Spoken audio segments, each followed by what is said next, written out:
Well, it's another Wednesday night, and we have John Wilburn in here. Professor P's off for the evening, doing stuff with his family. So, um, John, thanks for doing this. I know Yeah, it was this was last great. minute. We're actually we were having some technical difficulties to begin with, so That we're a was that was little. wild. I realized that the email account I was trying to send it to you from was no longer functioning, so I had to change it over Oh, to another email address. So that was okay, why. cool. But okay, well, it's good to have everyone here. I'm just going to start from the top and run it down. Lars from LP94 is here. The One-Eyed Cat, Buff Del Campo, Fab Race Mod Repeat, Miss Cat G. Hello from OZ. So good morning. So good morning to you, Miss Cat G. Let's see. Max Wedge Dick Dastardly is in here. Clayton's Toolbox. Michael Schmidt. Hello from Los Angeles. Flathead Mopar Central. Mohawk 62. JB's Little Shop is here. Dust Devil Garage. Levi's Backyard Performance. Let's see. It That's is me. awesome. Love me some family time. Yeah. And that's where Professor P is at. So NSB Custom Cars is here. JB's Little Shop. Let's see. Danny Boyd. And I think we're in Dust Devil Garage just popped in here. 43 days I need to get to work. More Well, at like least, 42 days, 3 hours, and 55 minutes. But who's counting? and the good thing is, Brian, you don't have an entire card build at this time. Yeah, Right. right. So, yeah. So tonight is another fantastic Wednesday night Tech Talk Live. We don't really have anything planned for this evening, so I think we're just going to kind of wing it. So if you have any questions, go ahead and throw them in the chat, and you know how this thing rolls. So, but no big deal. John and I we'll start it off with something that I've been kicking around all day. I've kind of wondered about this myself, but if you out of all the cars that like in the past 60 years that have existed, and a lot of them have disappeared over time, right? Like either they continued to make them and they jumped the shark and they continued downward and became a 4-cylinder front wheel drive Right. shitbox, or yeah. Yes. Which car do you feel you would want to bring back and why? In other words, so you can bring back any version of this, right? Any version, even if something that exists today, but bring it Yeah. back to something that would be like reasonable for like what you would want to see for today. I don't want to be too oversimplified, but I would have a hard time making any argument against something like an A-body Mopar. I mean, Well, and I'm not talking about something exotic. I just mean a four-door commuter slant six or 318 car, because that had everything you need and nothing you didn't. Super easy to service. I think those could be wonderful daily drivers today. and I've often thought about this because I think there's a lot of things that were left by the wayside because of emissions or whatever, right? Yeah. But when you look at it, like no one has any basic commuter vehicles that can be hot rods. That could like that was the thing about rear wheel drive cars is like in the 80s is the rear wheel drive cars were still plentiful. And I mean, they were on their way out, of course. They were being replaced by the Chevy Celebrity and the Corsica and ugly crap that didn't really matter. But there's no rear wheel drive platforms. And I always thought what would be so interesting is General Motors was making their LS platform, and they I don't know, somewhere along the lines about 2005 or 6, they got rid of the 4.8 liter. And I always thought the 4.8 would have been so neat with just like a basic, like a T5 transmission Mhm. in a really lightweight little car like a Nova that you could call a Nova, right? And it's even if it was just a small little crank windows, manual seats, vinyl seat coverings, rubber floor, basic commuter vehicle, you could always drop a 6.2 LS in it and be ready to rock and roll. But they would have been like, I think they missed the mark because they could have produced a zillion of them.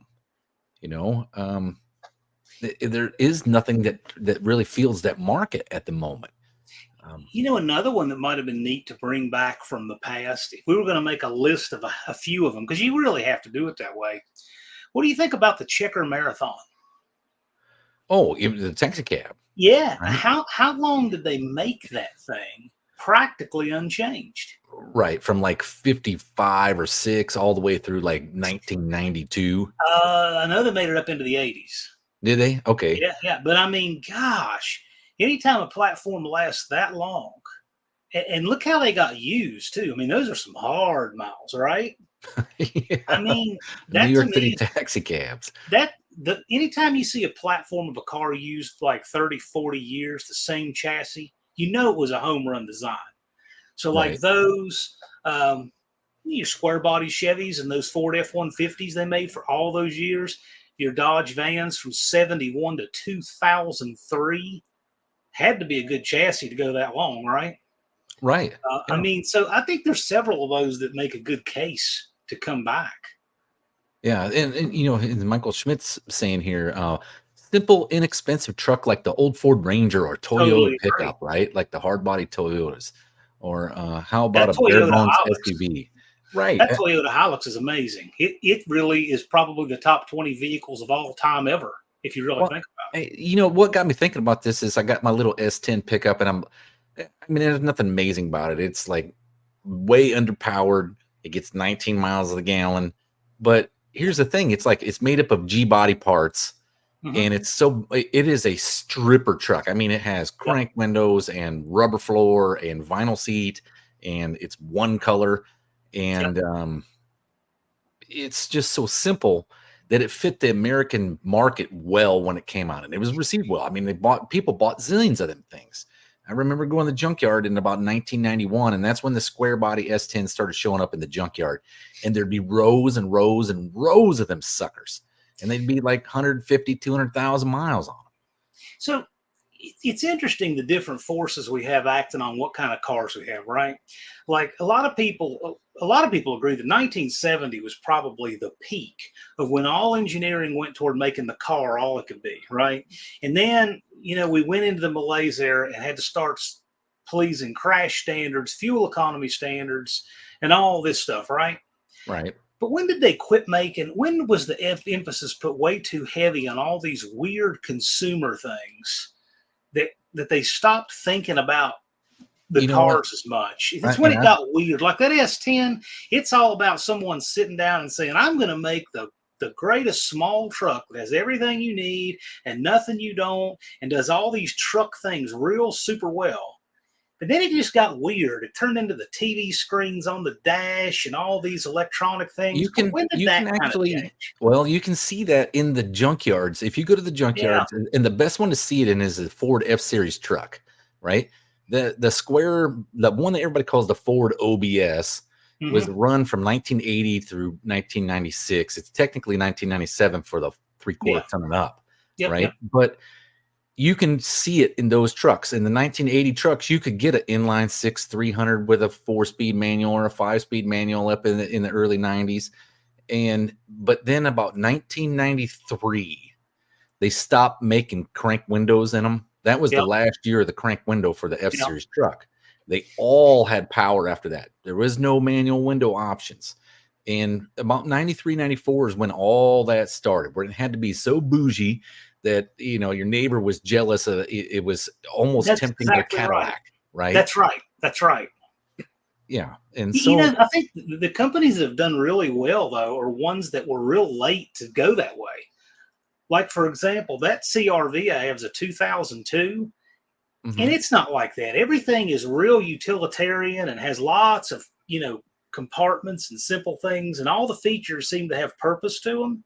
right. But it seems like the early 2000s is when things really started Right. Well, going and Michael sideways. Schmidt hits the nail on the head here when he says the Toyota truck, right? There was actually not just the Toyota hard bodies, but there was the Nissan Frontier. You could get those Yep. things so stripped out. Yep. They had a basic 4-cylinder that was like a tried and true engine Yep. Yep. platform, and it would run for 1,000,000 miles, right? Yep. Um, I don't understand why we got away from all that to where it ended up having to go to CAN bus. I mean, the only thing that killed the carburetor was emissions, and it wasn't the daily driving of it. It was the choke mechanism, the cold startup. That's what really killed the carburetor. Um, Michael Schmidt, that actually kind of was done by one manufacturer. Volkswagen made the Beetle there for decades after it was sold here in Mexico. Oh yeah, and it ran through. My neighbor actually has one. He's got like a '94 Bug. It's got fuel injection on it. Yeah, they were fuel injected. I think 76 was the first year of fuel injection on those. So let's see. Don English says I have a buddy of mine has a checker cab for the last 35 years. Still almost daily drives it. That's great. Yeah. And then Dust Devil Garage is saying Dodge Dakota, they need a smaller, cheaper truck. They had it. Well, that D50 was the best one, right? That was no. They should have made something like a D50. Chrysler should have made something like a D50. The original Dakota was it was a little bigger than the S10 and Ranger. The S10 and Ranger were smaller trucks. The Dakota was actually kind of more in between a 150 or Silverado and a Ranger and an S10. It was a little big. I think the Dakota could have been just a fuzz smaller, but the first generation Dakotas were stripper trucks, and the second ones could have been, and then they took off and got out of hand. Yeah, and if you think about it, like it was when you started seeing 15-inch tires disappear from the market is when you knew that the cheap economy commuter was going away. It really was, because I mean, you can still buy 15-inch tires, but there used to be 20 or 50 different brands of tire made for 15-inch, right? Yeah. And that was the steel wheel of choice, and that's what everyone ran, and it fit just about every brake package. And it was probably about what, I guess 2002 or 3 when they started getting rid of 15-inch tires, when you started seeing decrease where you couldn't go to Walmart and buy a 15-inch tire anymore. Yeah. I talked to the tire shop about that, and I asked them, I said, so what have you seen in the trends? And they said, well, he said, it's been about 6 or 7 years since 15 was a common size. And it was probably that much more or more before that 14 was, and that much more before that 13 was. And I don't know where that's ever going to end, but you're looking at everything is 16 and up now. Everything. Yeah. Man, they don't even make brakes small enough to fit behind the. Yeah, that's a good point. Yeah. So Patrick's asking me, is my T-Bird fuel injected? Yes, it is. It is fuel injected. Let's see. I run a Holley EFI setup, but it's got fast XFI throttle bodies on it. It's a hodgepodge. It originally had all the Holley stuff on it, but I found that I could make a lot more power by going to a tunnel ram. Yeah, speaking of tires too, I was looking at this truck today, and it was rolling through a parking lot, and you can tell it was a truck where he wants a squatted truck, but he can't quite get away with it. So he has it about 2 inches different. I mean, if you're going to do that, you shouldn't do it at all, right? But these trucks have these short sidewalls and giant wheels, like a 25, 6-inch wheel, and then they have this little tire going around. So the tire's actually pretty tall, but has no sidewall, and they're square, and they have the lights and the brakes and all that. And I'm like, now that the tires don't have any appeal and they don't look like monster trucks, they don't look like mud trucks, they're trying to find all the flash of the truck in other places, and it just doesn't work. I don't think any of that works for me. No. I just look at it like there was one past me today, the straight pipes, and it's just like blah, blah, blah, blah, blah, blah. And I'm thinking, God, man, I remember when that was just the garbage exhaust setup in the 80s. So Don's got it there too. Try looking for a 13-inch. It's not a trailer piece, right? Yeah. Danny Boyd says the original 1960 Ford Falcon was made until 1993 in Central and South America. Wow. I did not know that. And I've been to Central and South America, and I didn't even see any of them, but it is now 20 years old in Central and South America. Actually, be older than that, be 30 years old, right? So I imagine none of them are even on the road anymore. But I don't know if they made that many parts. You would think that the people would be able to, I don't know, Cuba to them together. And I would guess South America is a culture that would keep stuff longer and service it longer than they do here. I don't know. Michael Schmidt's asking, what's the powertrain in a Checker cab? Believe it or not, they had their own engine. Checker had their own inline 6-cylinder that was made. 6? Yeah, it was made by General Motors. It was a General Motors product. Yeah, but like it was based off that. What is it? The 235, 292 inline 6-cylinder platform. So let's see. Oh, Danny Boyd's saying a Chevy 250 or 350 in a checker. The one I rode in was a 350. I didn't know they even had 350 Chevrolet in them. I I figured they didn't would all either. have that 6-cylinder. Every one I've ever seen was an inline six. That's what I thought too. Okay. Let's see. Dust Double Garage is saying that a square body Dakota are also an awesome hot rod platform. They Yes. did it right when they did the V8 from the factory in them. I Mhm. really do agree with that. Let's see. Michael Schmidt saying the Jeep Wagoneer 100K. Who is buying this? Not me. No, no. I like, to me personally, I like the old Wagoneers from, like, say, I want to get one with the Buick 350, which would be like 68 to 71. And but I mean, gosh, they're not hard to come by. They're just hard to find one that's not a rotted pile of junk. $100,000. Yeah, well, I'm gonna let most people just go into debt for their cars, and I'm gonna live debt free. That's me.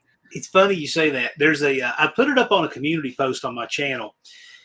Some guy called into a car dealership and wanted to buy a $159,000 Dodge Charger wide body, and he has 15,000 to put down that he borrowed and a Ooh, 440 credit score.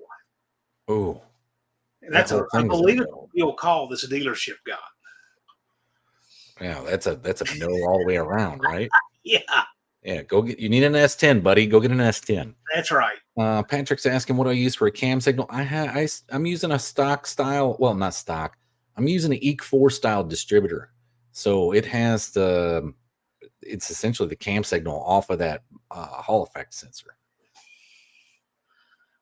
Let's see. Daddy boy, always borrow your down payment. What's that? Always borrow your. You can't borrow a down payment because if it's money down, you're by definition not borrowing it. Yeah. Borrowing at a much higher interest rate. I can't believe that. It's all nutty. Danny Boyd said Checkers may have used other manufacturers' engines before Chevrolet, but I can't remember. They I may have. I don't think they existed until General Motors actually stood them up. And it That's was, what I was thinking, though. I was yeah, thinking it was a GM. I think they ran a TH350 transmission, didn't they? Or they did. something And like so, that. well, the early ones ran on a Power Glide, I think, and then you had Turbo 350s and you had Turbo 400s. So let's see.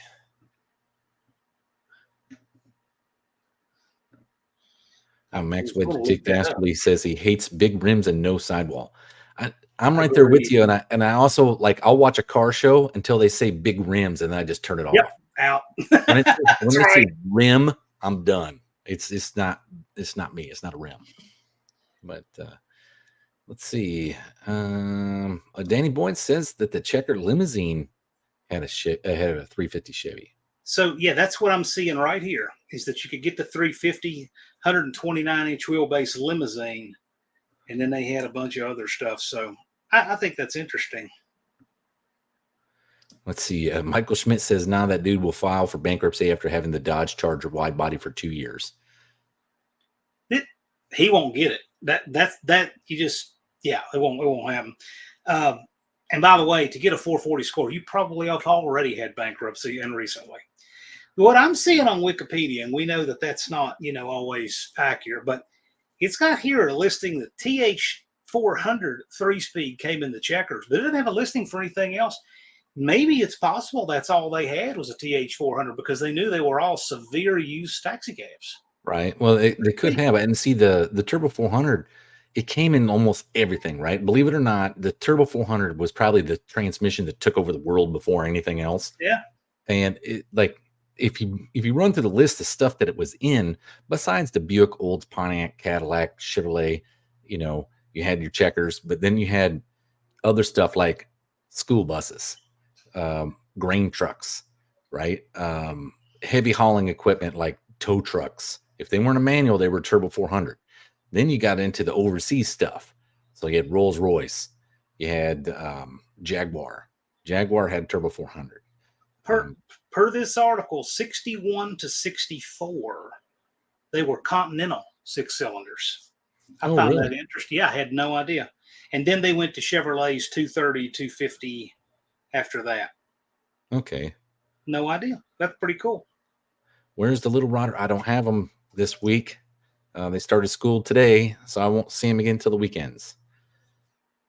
Let's see. And Buffdale Campbell says, I thought Checker had Continental engines before. They do, yeah. Yep. It just said that in this article. 61 to 64 were Continental. So Patrick's asking, is that a stock Ford part? Yes, I'm using a stock Ford, or well, not stock anymore. It used to be an MSD replacement distributor for like 89 Mustang with a 5-liter in it. And when I put the tunnel ram on, I had to convert it to a small cap. And there was a company in Canada that made a conversion cap for them. And so that way I could run an MSD style cap on a Ford EEC style distributor. Now, I saw Dylan Levi posting up there saying that they have a cam sensor for Mopar from Holley. But here's what I recommend. I would recommend, if you're doing Holley EFI stuff, because that's what's on my T-Bird. Excuse me. You can get a Hyperspark distributor from Holley that does almost anything. They have almost a Hyperspark distributor for everything, international V8 even, right? So I would start there, and I would just get myself a Hyperspark distributor, and it's a plug and play for your Holley HP or their Terminator.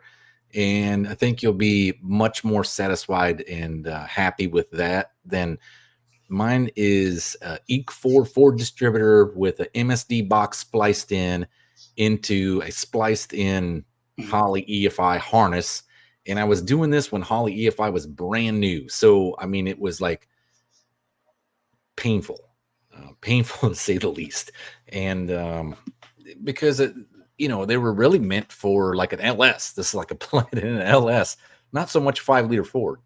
So, and then I had a Cleaver 5-liter Ford set up, and it got to be even more of a headache. So, all right.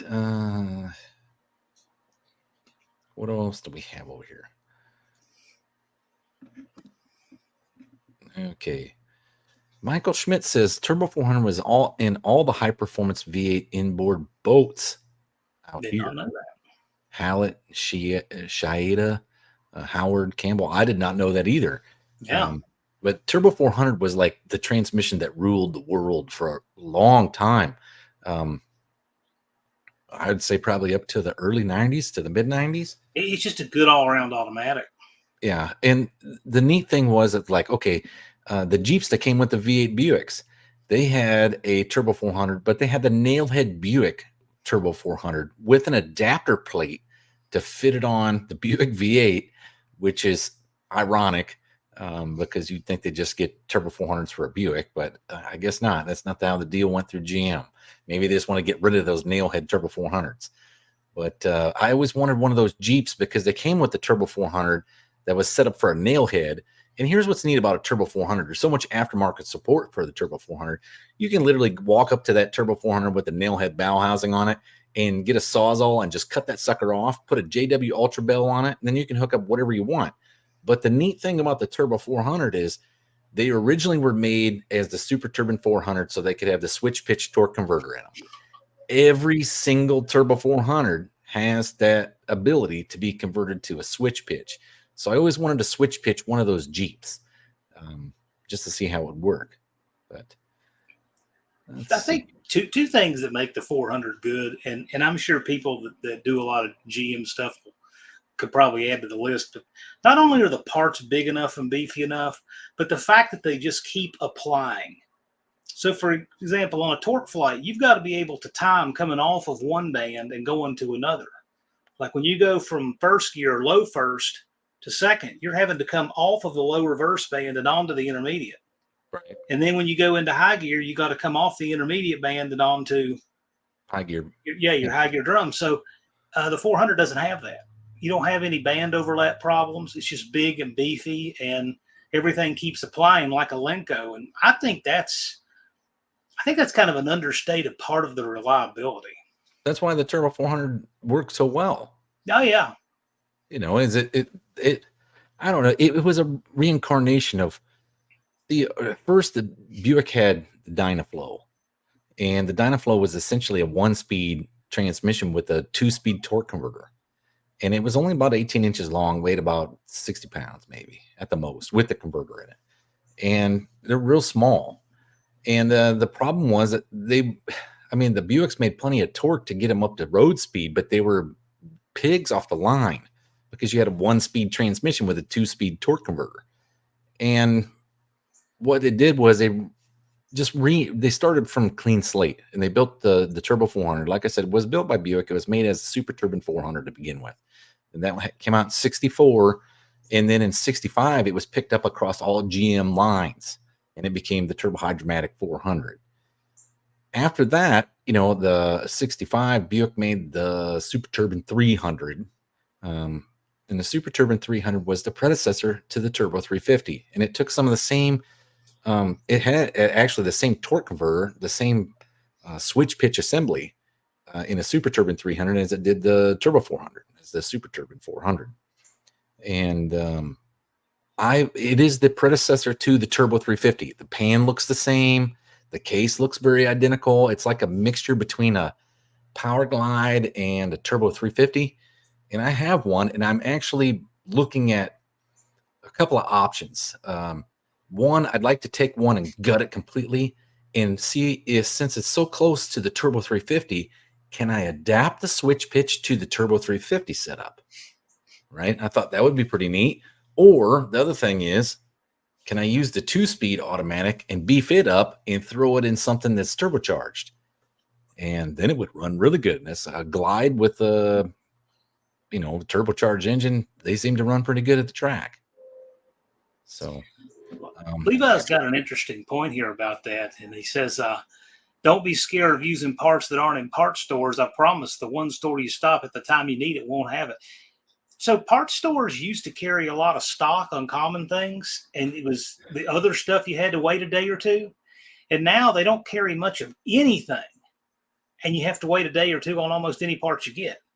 So it seems like now with Amazon and these Rock Auto and such being able to get you parts in 1 or 2 days, kind of even. So makes me less likely to buy stuff based on just what you can get at the local parts stores. Not as much advantage as there would have been even 5 years ago. Well, he's right, because every time I go to the parts store, every single time, since I'm not driving a 2012 Toyota, even if you were, they have to order the parts that I need, and I have to come back later. And they're like, "Oh, are you cool with coming back?" No, I'm not cool with coming back. I got to drive 10 miles to this place to be turned around to go home, and then drive 10 miles back, and then come back maybe with a part because your delivery guy's late, or you forgot to order it, or since I wasn't standing at the counter, you sent it back.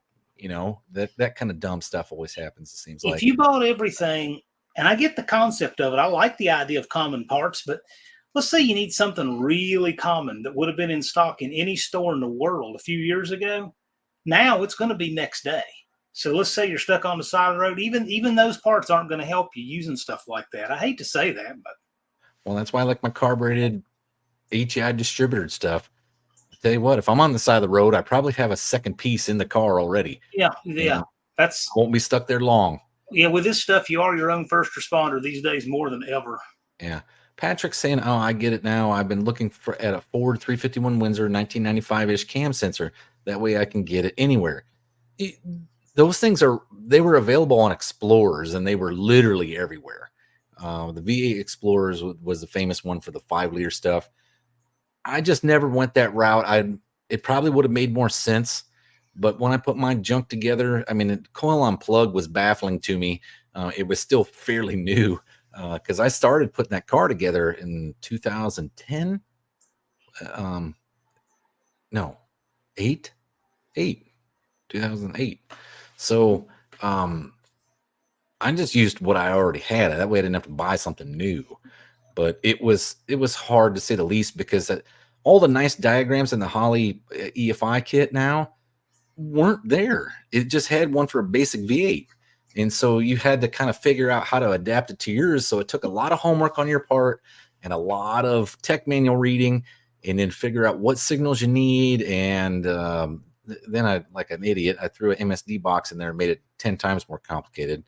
So then it was like starting all over again. But yeah. Colleen says, I went to O'Reilly's for a 318 oil pressure switch and waited 2 days. Something that would have been in stock 10 years ago. And Levi says he's not trying to be negative, just trying to be honest. No, it's the No, I think truth. you're right. I think you need to call it like you see it on this one, because that's really the case.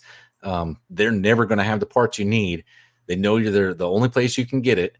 And so I ran into this. Let's see, my brother-in-law had a little Scion XB thing. It looks like a little box on wheels, and the alternator went bad.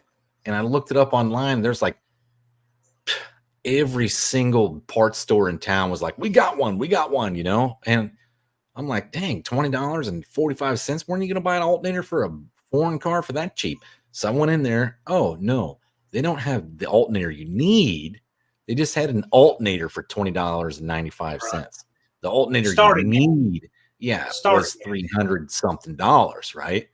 And there was only one part store in town, and that was the hub store for all of them that had the stupid part. And it was just a BS thing. All this stuff, I'm tired of living in the gray area. Why don't we go back to the black and white so I know yes or no? And I'm tired of getting robbed and cheated, extra gas, going to town to pick up the parts that they don't have after the website said they did.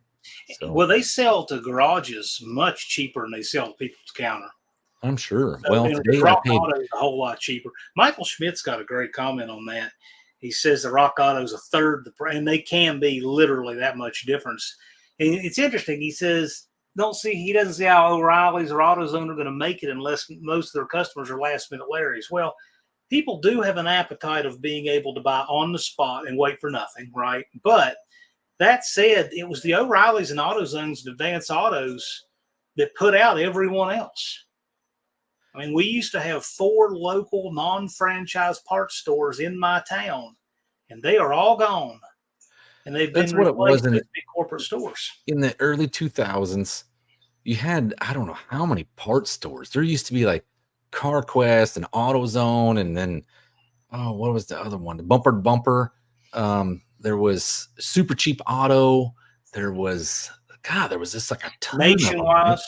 And then we had a Napa that was non-digitized. So you'd walk in, they'd have like 20 books on the counter, right? Napa was a holdout. Napa's had machine shops in the back longer than any of the others, too. Yeah, and those only last until about 2002 or 3. Mm-hmm. But Napa was the place to go if you really wanted quality stuff and you want to get the right part. And then CarQuest were pretty good, too. And, of course, Advance bought them, and that was the end of that.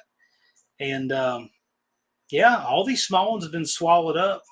There are still a few places that'll turn brake rotors, but I bet you anything that will go away. I can't see that being something they do much longer.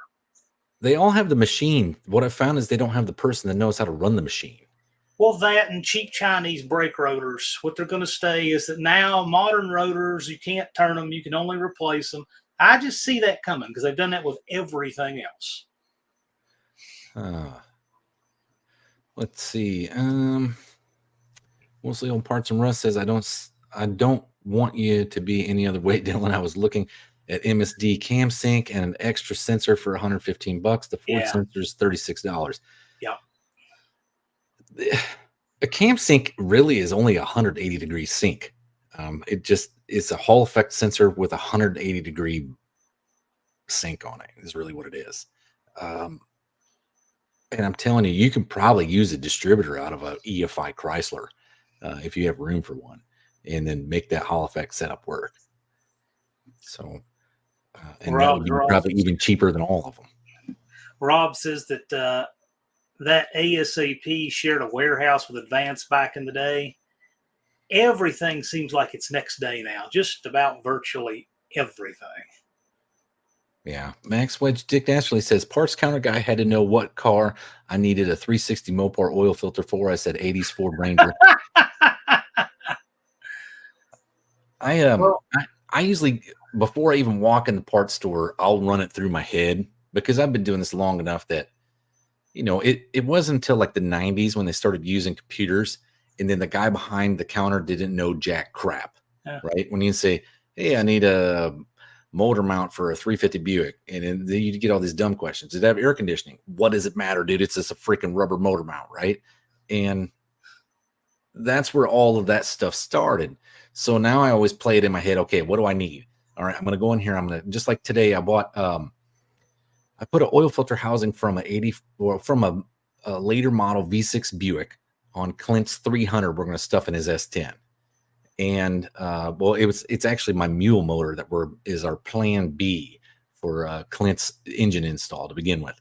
But I put the oil filter housing on it and it's what they call a B type filter housing for a Buick.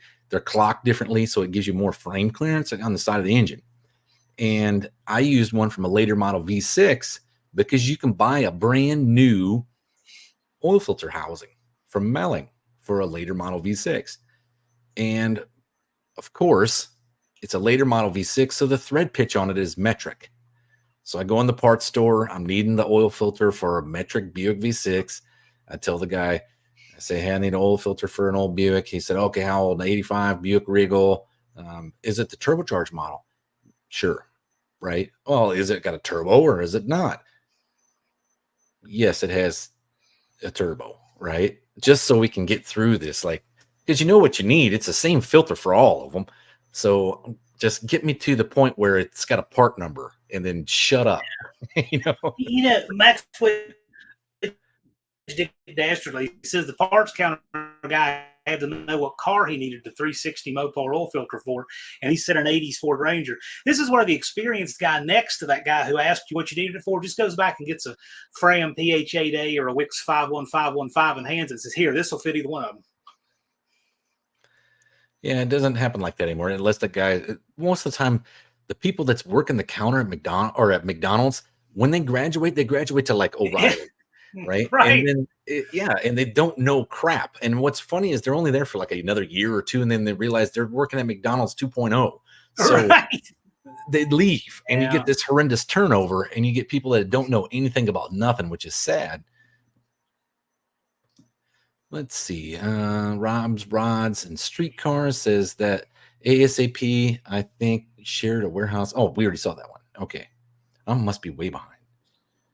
Hey, Michael Schmidt, if you have rotors you can't turn because of the hub situation, there are machines that turn the rotors right on the car. I mean, they make those. Michael Schmidt says here in Los Angeles, O'Reilly does not teach anyone to run their brake lathe. Plus that can only do hubless rotors. Yep. So they can even sew my 99 Suburban or my 66 Volkswagen or my 51 Plymouth. The funny thing was the last time I had anything turned at O'Reilly's was a set of drums. And I walked in and there was like, I picked the oldest guy at the counter to walk up to. Yeah, for sure. And he was like, hey, what's happening? I said, man, I need these drums turned. And he's like, oh, you're lucky, buddy. I used to sell the brake lathes. And he said, none of these other cats in here know how to run it. And I'm like, that's your guy. And as soon as he turned the brake drums, it was like the next time I went in there, they had fired him. Like, hey, Foot, you look better with bullet holes in you.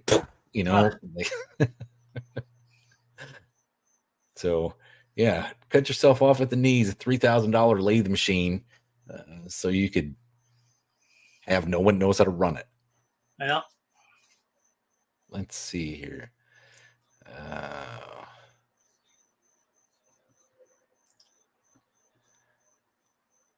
Rom's Rod and Street Machines or Streetcars says, Dallas, I love using my catalogs. I could cross-reference anything and measure anything pit to find the right parts. That's when you're a real parts counter guy, a parts jockey. That's where they got the name from. And you're speaking of parts jockey, here's a guy, Clint Street Machines. He was Mr. Parts Jockey himself. Let's see. Most of the parts from rust. I agree, Dallas. I just want it to look clean, so I've made a housing to adapt the Ford CPS to a vintage Mopar V8, and I'm modifying a Jeep CPS shaft to fit the housing. I don't think I have $50 in it. Oh, excellent. Well, hey, more power to you. If you're making something work, make it work, man. I was just saying that, that the Mopar distributor is an easier drop-in piece, but if you've modified to make something work on the Mopar distributor, hey, knock yourself out, man. I realized I'm not going to do any more EFI stuff after this. There's no gain. It actually makes less horsepower than a carburetor. So, and for my world, drag racing world, maybe on the road course where the car's dipping back down to like 2,500 RPM coming out of a corner, and then you're wanting to pull through the power band, it might be a little bit better, make a little bit more torque. But horsepower, top end numbers, not there. Let's see.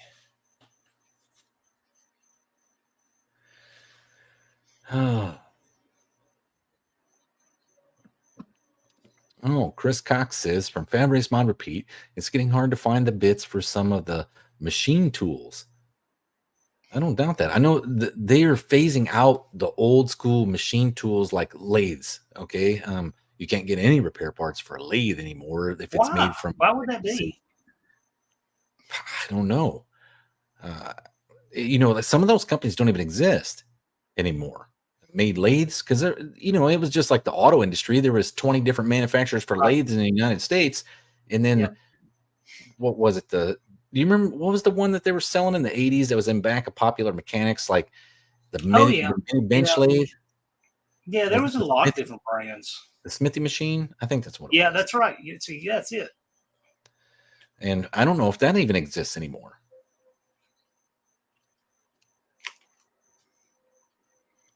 Let's see.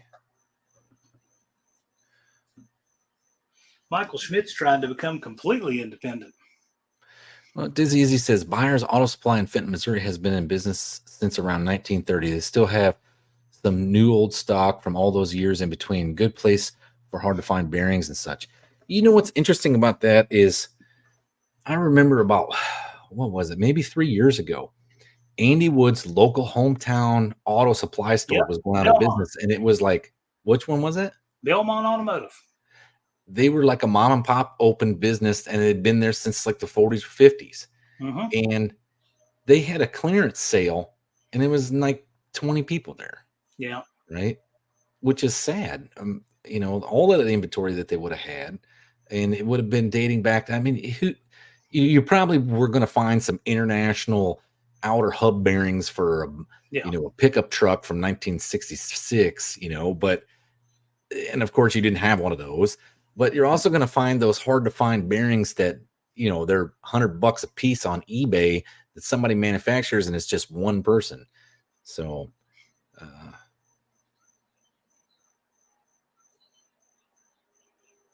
let's see.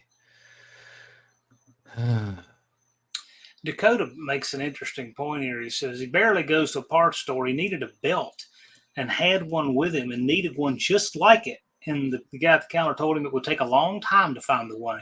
Well, what were you looking for? Oh, they have a machine for that. They actually have a tool for that. They put it in it's got like 2 grooves on it on a big long shaft, and you just put your belt in there and stretch it, and it tells them exactly how long it is. Huh? But yeah, it tells them exactly how long it is and what size the V groove is. So then you can just cross-reference it to any belt. And that's surprising. Michael Schmidt says, I bought a distributor machine, brake lathe, valve grinder, and brake shoe grinder. Just trying to figure it all out due to lack of resources in Los Angeles with no service providers. Man, I tell you what, I am like I'm turning into Mr. Junkyard, where I will junkyard for just about anything anymore, as long as I know what it came off of or fits, right? And what you find is people just throw crap away. I remember getting new alternators and new water pumps, and it was just kind of, they would throw everything at it, a bunch of money at it, trying to fix it, and then haul it off for scrap, I guess. But I do most of it on Rock Auto or Summit now, and then sometimes, like today, I went to the parts store, and what was sad is I bought an oil filter and 5 quarts of oil was $51. Now, you can change your oil. You used to be able to change all of your oil yourself for less than 20, and I'm surprised now it's $51. When I first started driving a car, it was right after the Gulf War, right? And we had the oil prices dumped, right? Remember that? Yep. I could get Purelator filters 2 for $3 at Kmart, and I could get Pennzoil for 88 cents a quart. And the 89 Hyundai Excel holds 3.59 quarts plus filter. I could change the oil for $5. These are gone. SSR, Walmart has the cheapest oil, and so does Rural King. Rural King probably has them beat if they have that in your area. Well, Rural King, and see, that's the thing is they're not everywhere. I found that Tractor Supply is pretty decently priced, but Tractor Supply, what I have found is you can get Rotella T6 there in a 1030 weight, right? Okay, You can cool. also get it in a 1540 or a 540. But Interesting. they have all kinds of different ways to buy the oil at Tractor Supply. You can get a 5-gallon bucket of diesel 1540. The other day when I was there was $61 for 5 gallons. That cuts down some price on some oil change real fast. Buy it in that kind of bulk.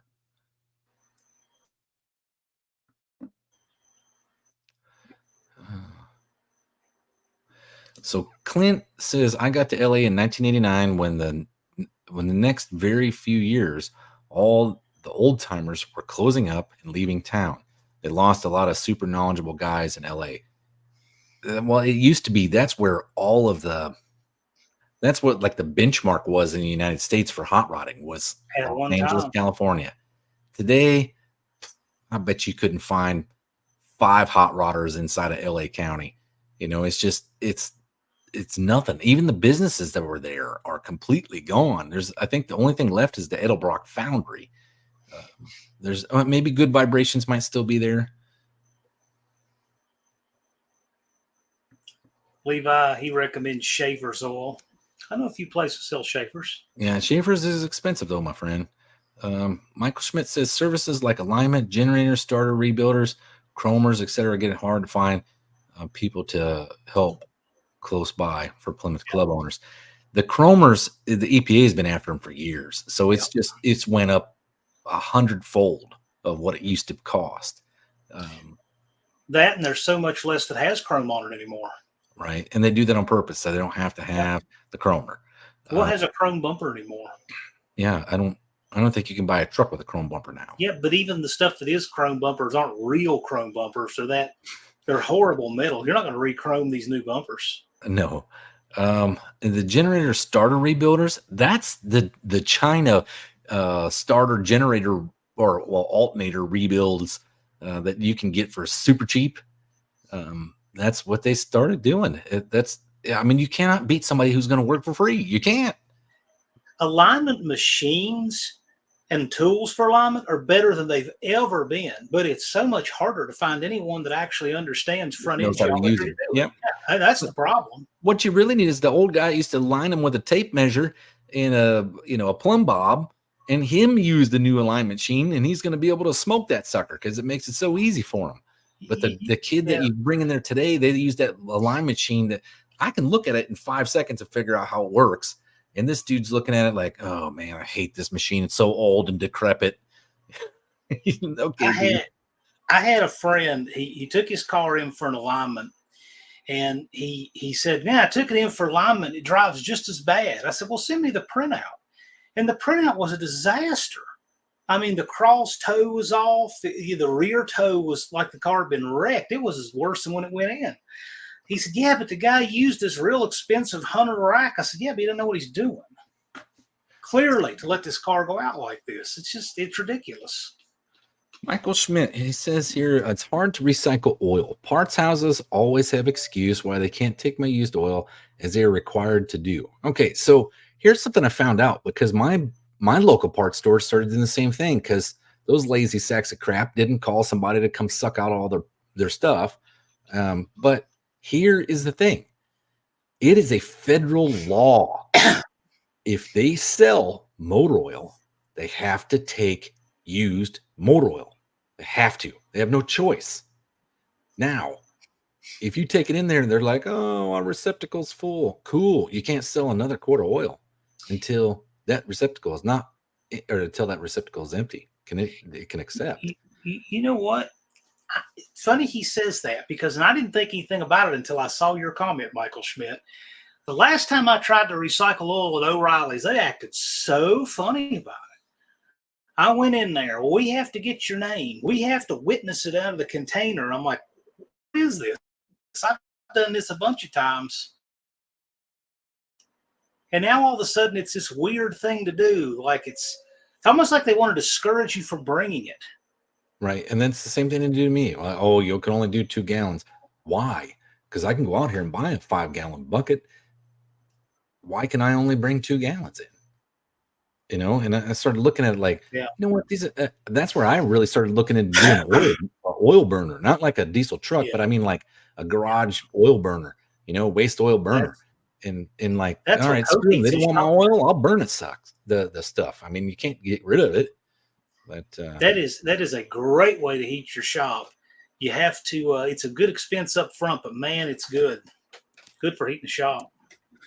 Levi's saying that if you buy in bulk, buy Schaefer's oil, since we have diesel trucks and race cars and daily four bangers, we buy it all. We buy all of it from Schaefer's, and it's better stuff at shelf oil prices. Schaefer's is probably one of the best oils you can buy in the United States.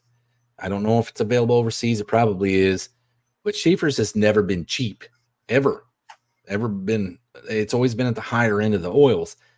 I don't know what it would take to get a deal through Schaefer's, but I'm almost positive I do not use enough oil to make them, because they got to have something in it for them, right? And if they're selling me 65 or 55 gallon drum of oil, and I buy one per every 5 years, they're not going to keep dropping them off at a reasonable price. DSIM 3, there are some pretty decent looking substitutes for chrome, but it's either chrome or it's not. Michael Schmidt says the Offie is still there, and I don't think they will be very long. I'm going to tell you why. I bought a set of valve covers for well, I didn't buy them. Actually, Chris Cox got them for me.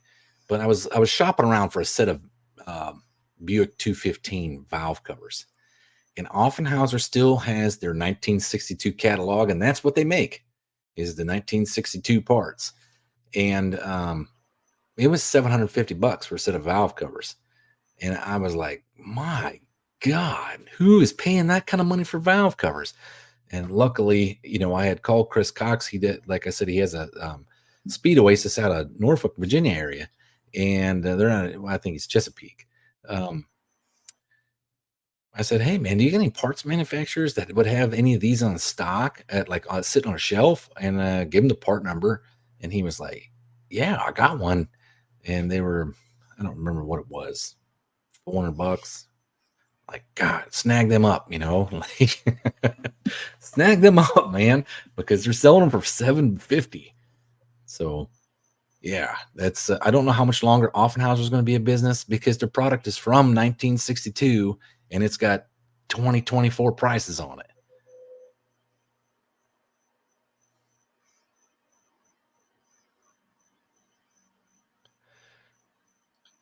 I'm surprised Offenhauser's last as long as it has. Yeah, well, their parts aren't that great. I mean, when's the last time you saw a real deal race engine use an Offenhauser part? Not today. Yeah. And Offenhauser used to have a big name in racing. There used to be the Offenhauser V8 that in was the 50s. Right. That was the engine for IndyCar, the engine, right? Matter of fact, I think they even had an Offenhauser 4-cylinder. But so Dylan Levi says, poured in the ground, LOL, it came from the earth. It can go back. That's funny that you say that. That's where the environmentalists would be all over you, of course, right? If you did that. But in reality, oil is one of the most plentiful things on the earth, liquid-wise, besides water. And it's a renewable resource, because everything that dies and the fat and all the oil from its body goes into the ground. That's where that comes from. Plants, animals, all of it. And it just collects and coagulates in certain spots. But I don't know. To me, I don't see anything wrong with pouring it back in the ground. If you look at how nasty crude is, okay. Downtown Los Angeles, California is, how they found Los Angeles, California, when Lewis and Clark were exploring across the United States? How's that? The La Brea tar pits were on fire. Makes sense. And you see this giant plume of black smoke of unchecked fire on top of a tar pit. La Brea tar pit is was essentially a surfaced oil supply, um, Yeah. and it's not that detrimental to life. I mean, it's meant for the stuff was here long before me, and I'm sure it'll be here long after I'm gone. I don't see any reason why pouring it in the ground would be that bad of a thing. Let's see. Thing about putting oil on the ground though is it's really bad for groundwater. It is, especially when you have a well. Let's see. Buff Del Campo says, I worked in a shop in Ohio that was heated with waste oil. Okay, so I met a guy at a racetrack in about 2018. He said the best business that I ever started in my life was a business that I picked up junk, right? Stuff that nobody wanted. So they'd pay him to come get it, and then he would recycle it, some other purpose, make some other purpose for it, and then resell it and sell it for you could literally lose money on it and still make money because you're picking it up. You're getting paid to pick it up. And I'm like, you know what? Waste oil is one of them things. Like you could literally open up your own waste oil business and then just collect the stuff. You could burn it, you could recycle it, you could filter it, you could reuse it. I mean, do you know what kind of equipment is available out there to make oil clean again? It's not that complicated. Yeah. You really run it through a bunch of filters. So, but even if you need a centrifuge, I'm sure you can find a centrifuge to separate the particles from water. So They sell them at Tech all the time. yeah, you could do that easy, and it'd be a good thing because if he said, "Hey, O'Reilly's, who are you paying for your service? I'll cut them in half." And then you go pick them up, just show up at the O'Reilly's and suck them dry every freaking week. Right now they have to take the oil, but yeah.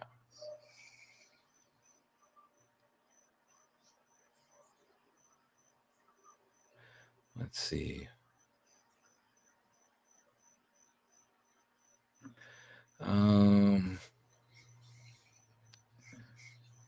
DSIM3 says I have an Offenhauser 360 manifold for my Buick GS.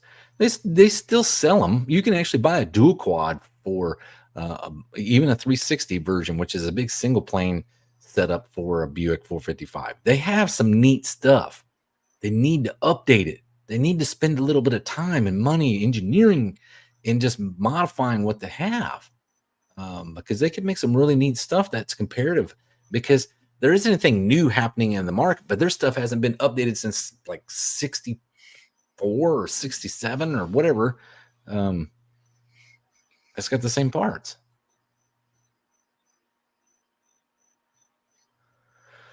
Oh my gosh.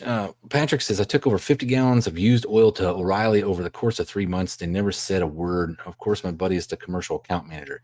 Dude, if you were taking that kind of amount of oil, save that crap up, and in the winter, run a burner, because you can run a burner probably all winter off of 50 gallons. They just drip.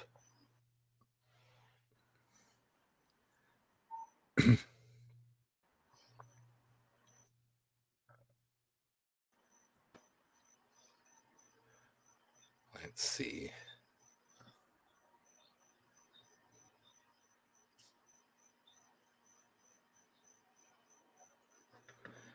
Oh, so Danny Boyd says you can use it you can burn it in a mechanical diesel engine too. Yes, you can. So 6.2, 6.5 diesel, or the IDI 7.3s. The old Cummins, the 6BT. Yep.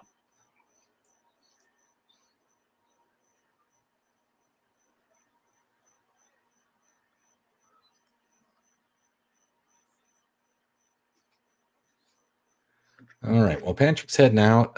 We've been live now for about an hour. I guess I'm falling behind. I'm caught Pretty up. close. Right. Yeah, I'm caught up. So, see you later, Patrick. It was good seeing you. You're close. You're close. You get. Oh, and Colin Tebow's out too. Wow. All right. Well,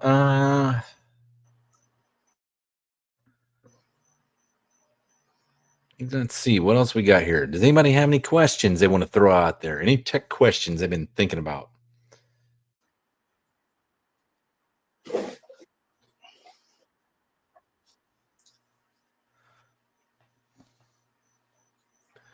John, you are While they're lagging. doing questions channel, so if you have any questions about passing tech at the No Name Nationals, this is the live to come get them. This Friday with Deke on my channel.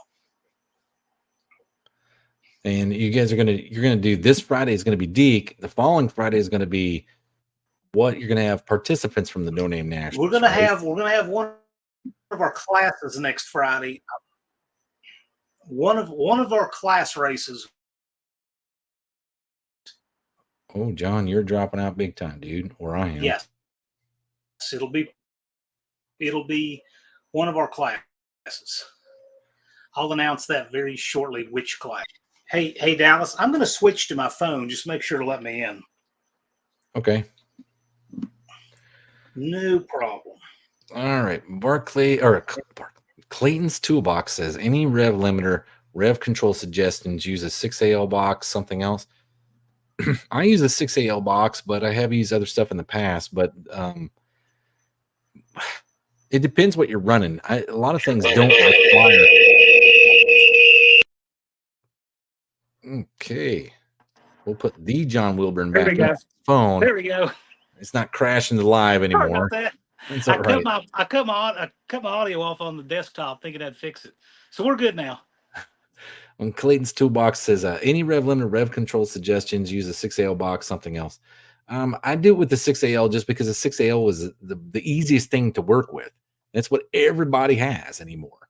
But the 6AL, the new 6AL boxes have the rev control built into them. So it makes them really simple. You don't have to buy the add-on pieces to put it on there anymore. You can actually, it's already in the box. But I have used other things. Like I had, at one point, I had a crane ignition, like a crane high 6, I think. But then same thing, had rev control built into it. Let's see. Clint's asking, does a car have to run to pass tech? I don't think it has to run. I mean, if it doesn't run, it's not going to break any of the tech requirements. Interesting. Yeah, I don't think it has to run to pass tech. That's an interesting question. Does it have to run to pass tech? That's a good question for Friday. I wonder what Deke would make of that. I don't know. It's probably not a lot of people that have ever tried to pass tech with a car that didn't run because they had no possibility of racing it if it didn't run. But I don't know. Miss Kadji says, please explain crank oil timing that only uses third groove bearings. I thought fully groove was the go. Probably the way to go. Okay, so no, it depends. Crank timing for oil, okay, is it only happens when where the crank has been drilled through lines up with the oil hole in the block, the feed oil hole in the block, the main bearing feed. And then what it does is it oils the main bearing, but it also oils through the crank and oils generally 2 adjacent rods. But it depends which main you're looking at. Number 1 main only does like 1 rod. And just like number 5 main does like 1 rod. But it only lines up at those holes. Now, when you get the grooves and you have the groove bearing, the oil will essentially come through at all the time. I'm doing like air quotes, come through all the time when it's lined up with the grooves. But that's not always the way that it works. Because if you got a 3/4 groove, it only goes 3/4 of the 270 degrees, right? Of 360 degrees. So it's missing a 90-degree segment. So it doesn't oil there, but it doesn't necessarily have to oil there because there's essentially what you're looking at is when you put the groove in there, it oils the rod more consistently. It oils the main more consistently. The problem is the oil system requires more oil for it to eat oil more often, right? It's the big thing that you're looking at. So you don't always get the same amount of what you're looking for there. Now, when you do the groove in there, it takes away some of the surface area, right? And the bearing will wear faster because the surface area is actually smaller. So it has less wear surface area. If you go three quarter, or if you do a three-quarter groove, it would wear not as bad as a fully grooved bearing, right? Where you're essentially getting oil all the time. But like I said, your oil system on your engine needs a higher level of oil, not higher volume of oil to compensate for you oiling. Let's say normally it's half groove bearings. If you go to three-quarter groove bearings, so it's a quarter more. So you would technically need a quarter more oil uh, capability for the engine, the volume, than what you did when it was stock with a half a groove. Okay, because a half groove bearing just has the groove in the top half of the bearing. The bottom half doesn't have anything, and that's where all that is for is longevity, right? If you put the fully groove race style bearings in there, they will not last as long, but the engine will oil more consistently. Is the big thing. So you can have three-quarter grooves. The stock Buick stuff is half grooved. And then they have some performance ones that are three-quarter groove. And if you really look around and find some of the old Seal Powers, there's full groove for the Buick stuff. But they're not that common. And then the oiling system on the Buick sucked so bad that the requirement for volume of oil going up so high was actually a hindrance because the oiling system couldn't keep up with the basic stuff. So that's what I know. What about you, John? No, I was looking at another comment that Dakota made here. I find interesting down here at the bottom about brakes, and he says that Deke passed his car with no brakes. That's no problem. I'll call the Georgia State Police and they'll correct that oversight. Thanks for letting us know. Well, I mean, it's not like Deke went in there and pressed on your brakes in your car. No, right. Okay. Uh, Dakota's timeout. Think a 235 at 50. A 108 LSA cam will be okay with the stock converter in my 400 Pontiac. I'm going to change the heads and cam here soon. Stock converter, but 373 gears. It'll be 10 and a half to 1 compression. Let's see, 235 at 50, 108 LSA with the stock converter. There we go. I hate throwing. I'm the guy that's like the most conservative on converters and camshafts. I really am. Sorry about that. I will not use a. I will not use a stock converter with a performance camshaft at all. They have the idle characteristics are generally too poor, and then the acceleration is terrible. Is absolutely horrid because that camshaft it pulls a lot of the power out at the bottom end to give it to the top. That's how the camshaft works. That's generally how they all work. It moves it up in the power band higher. But generally it makes them so soggy on the bottom end that the stock converter is not happy. Now, if I was you and you were looking at stock converter, I would find a stock converter from something like really small V8 or like a V6. And the good thing Right. is you probably got a turbo 400 or maybe even a turbo 350 transmission. Regardless, all those converters are interchangeable. And I'd find something that was a small cubic inch V8 or a regular V6 converter. And that way it will stall a little bit higher, but it will still essentially be a stock converter that you don't have to pony up a lot of money for. So that's my 2 cents on that. Another good option, Mike Iben, top line converter, who's here in our community. I call him the torque converter whisperer.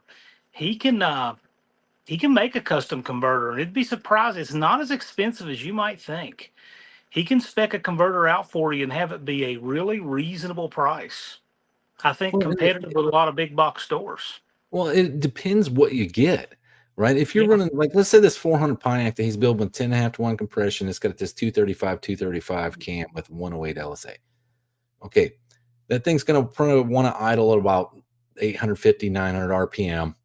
And this dude right here, I mean, you could literally it's probably not going to make any more than 360 horsepower and 440 foot-pounds of torque. Okay, that's probably what you're looking at. It's not that hairy. It's probably right on. It'd just be like a hot 455, Right. or maybe a stock 455. Sure. But um, so a converter, you don't need rollarized bearings and you don't need furnace brazed fins and stuff like that to make this converter work. And I know my thumb's sticking up there, but you don't need all that stuff to make that converter really awesome. It's not a full race piece. The engine's not even a full race piece. It's just a hot street piece from the 70s. So you could get away with having a stock style converter in that thing because think about it. The stock style converter that came in your Pontiac,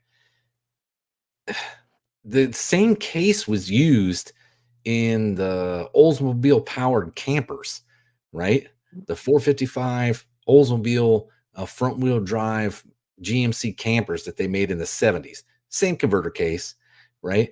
It takes all of that weight and then all of the torque from the 455 Oldsmobile and it doesn't cave. And so in your lightweight car with a 373 gear and a motor that's not making more than 440 foot-pounds of torque, it probably would be fine with just a stock style converter, and you might be able to call the what is it, Mike Ivan and get yourself something that's Yeah. spec to be a replacement from Continental used to make stuff, but I don't know. I got one 3 years ago and ended up fragging my transmission. I even asked the guy, I'm like, hey man, if this thing blows up, because I've heard a lot of horror stories where these converters are coming out remanufactured from China and be sold in the United States under American quality names. And he was like, no, not this place. And yeah, lo and behold, Continental converter. I got one, and not Continental like the performance converter place, but there's this place that does reman converters in Iowa called Continental. Oh, really? And yeah, and they're all blue. So if you ever see a blue one, and most of your like transmission rebuilder shops, that's the ones they use, the Continental Huh. converter. I didn't know that. Yeah. My Turbo 400 converter was spec for one of those GMC motorhomes, and it was supposed to be an 800 stall in my Suburban, and it ended up just fragging the tranny Ooh. big time. And I mean, it was only in there 1 month, maybe a month. I was so pissed off. Now I know. I didn't realize those blue ones were Continental. Yeah.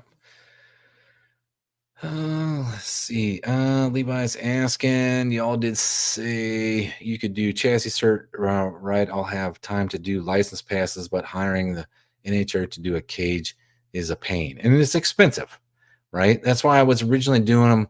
Like if Deke is already there, I want to say the chassis cert thing was like $70 or $80. Well, what I had it spec'd at. I haven't looked at it in a long time. But Deke will be there all day on Thursday and Friday and Saturday, of course. But if you're going to get a certification, you're going to need to make an appointment.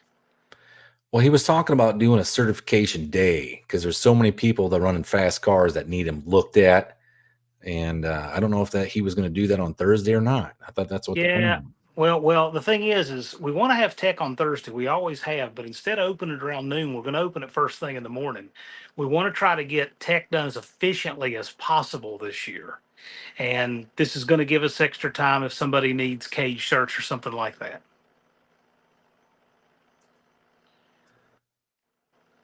But you'll need to do it by appointment. Let's see.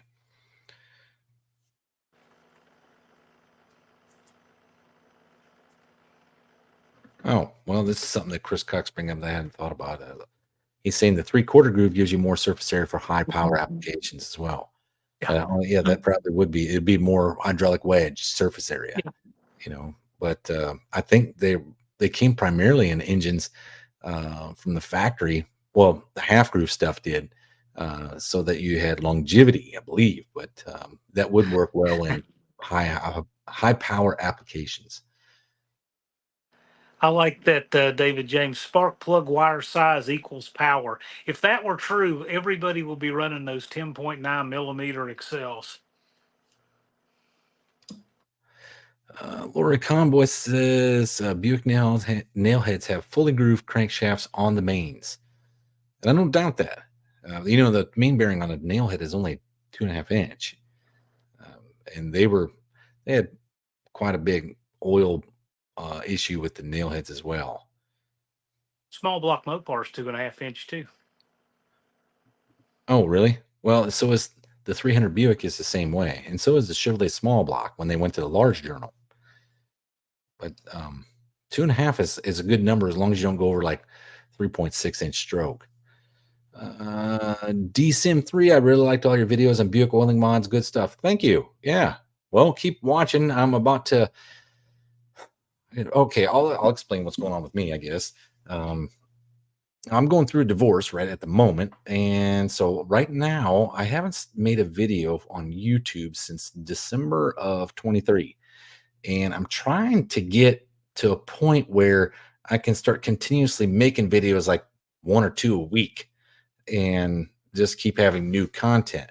But right now, I'm trying to get past this divorce. I'm trying to get out of divorce debt. And then I can just start making continuous content is what I'd like to do because I have quite a few Buick things coming up.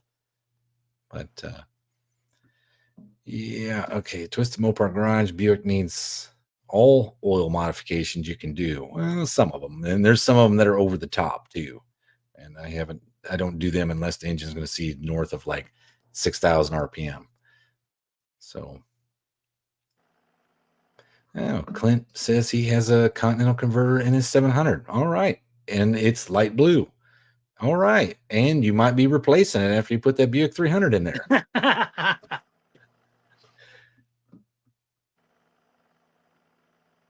Yeah. Yep.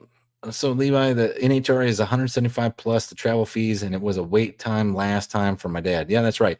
Normally you end up paying out 175 just to get the chassis done. And then it's generally another $175 to $200 in travel cost. That's what they hit you with. And that's just to get your chassis certified, just so you can race at an NHRA track and nobody else accept anything else, really. I like Levi's comment here. He's talking about the one "Hear Me Out." You see that one down below it? This one here. So hear me out here. People bore out cam sizes for higher lift cams, right? But for cranks, you want small bearings, right? So what if you made a tiny journal crank with extreme cam profiles? Yeah, that's called Pro Stock. That's exactly what that is. And they don't do it necessarily for the lift because, in theory, you just keep making the base circle smaller. But at that point, you'd snap a cam from the spring pressures they run. That's the one. That's the spring pressure. Yeah. Is the bigger the bearing, the higher the load. So now they make the base circle on the cam huge, and they run relatively modest size mains and a small stroke. Pro Stock has a huge bore compared to the stroke they run. So yeah, what you're describing there is a Pro Stock engine. Man, but you know what? And you can do that. You can actually take it to the machine shop and do that. I'm going to be doing that to Buick 300 here soon. Okay.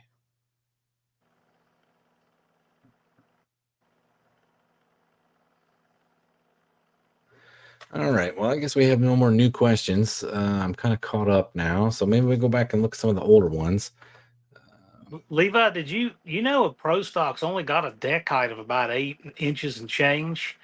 A Pro Stock is actually physically more the size of a small block than it is a big block.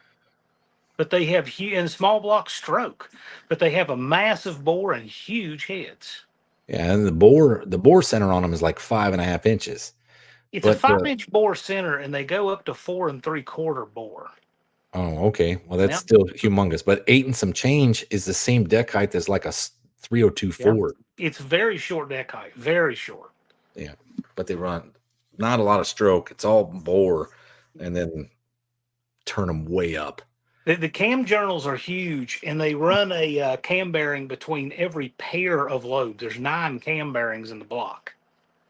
Well, also, I said they turn them way up. They don't turn them way up as much as they used to. They used to turn them way up. Oh, more like 12,000 RPM.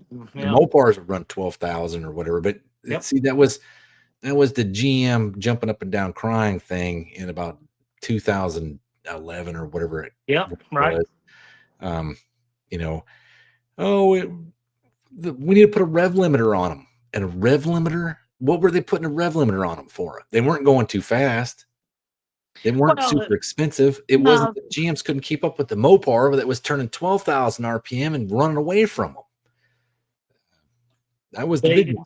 they limited it all to 10,500 RPM, and it took them 7 years to get back that 75 horsepower they lost.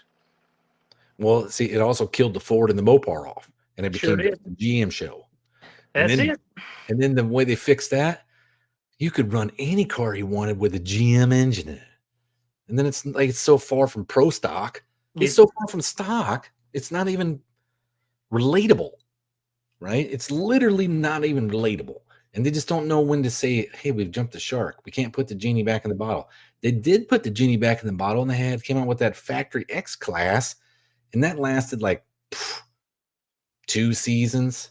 yeah. And then it was just like, hey, we got to make them even more wicked and radical. And then they're garbage now, too.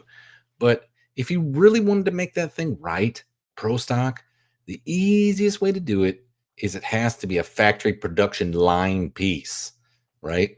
You'll have a million people wanting to see a LS versus a modular, the Ford Coyote versus the Gen 3 Hemi. And I mean, you can run your fiberglass fakety body. When I was a kid, at least they had steel quarter panels and roof. It was a body in white that you just essentially bought from like Ford Motorsports or General Motors Performance. You just go into the dealer and buy it over the counter. The last evidence I've ever seen of an actual car body being used in pro stock was 1986. I saw one of these old videos posted on YouTube, and a guy had a third gen Camaro there that had real door jams, and that was kind of a giveaway that it was made out of a real car. It's the last one I've ever seen. Well, no, Glidden had the body in white up through the probably 86. Probably 86 was the last part of it. Yeah, well, that's what I'm If they had saying. 86, and then it was panel cars after that with that later Thunderbird. well, they had, as far as I know, it was from the cowl back was the actual T-Bird, but they had a complete one-piece fiberglass front nose that was made by Harry Glass that was actually like Yeah. 11 inches longer, which the car already has an absurdly long front end on it anyway, but it was like 11 inches longer or something. And that's where it got that crazy rake. But as far as I know, the T-Birds, like the body style, like that Fox body that I have, is the last Ford product made to run in pro stock where the body was actually used. I don't know what happened after 87 because that's when General Motors went to what, the Berettas. Yeah, I don't think any of that was. I think those were all composite cars. Yeah. I don't think any of them were even a panel from General Motors. In fairness, I like pro stock, 20 years ago. I liked pro stock, into the 2000s, but it really started. I don't know when we still had Ford and GM and Chrysler in the field, and they had the Hemi. I think that was good, and now it's just Camaro Eliminator. Yeah, and see, they just made it unrelatable. All they Yeah, need to do is make it relatable again. Just put LS in there, and put the cubic inch limit at 500, and they're not going to be able to do it. But it has to be a production line block. put the cubic inch limit at 300. Sure, that'd be And even let them do better. what they want. Yeah, that'd be even better. Even better. Yeah, the cars would be a lot slower. Me personally, the way I think it should be done, take the liberties out, throw them in the trash. Right? It's got to be a production-based transmission. It's got to be a production-based engine, not stamped part numbers on a Lenko, right? But like factory production pieces. That's why is it called stock otherwise? There's no stock cars. Where did the stock and stock cars go? It's the same place. It was. Yeah. I said this. I don't know. When was that? Probably 10 years ago.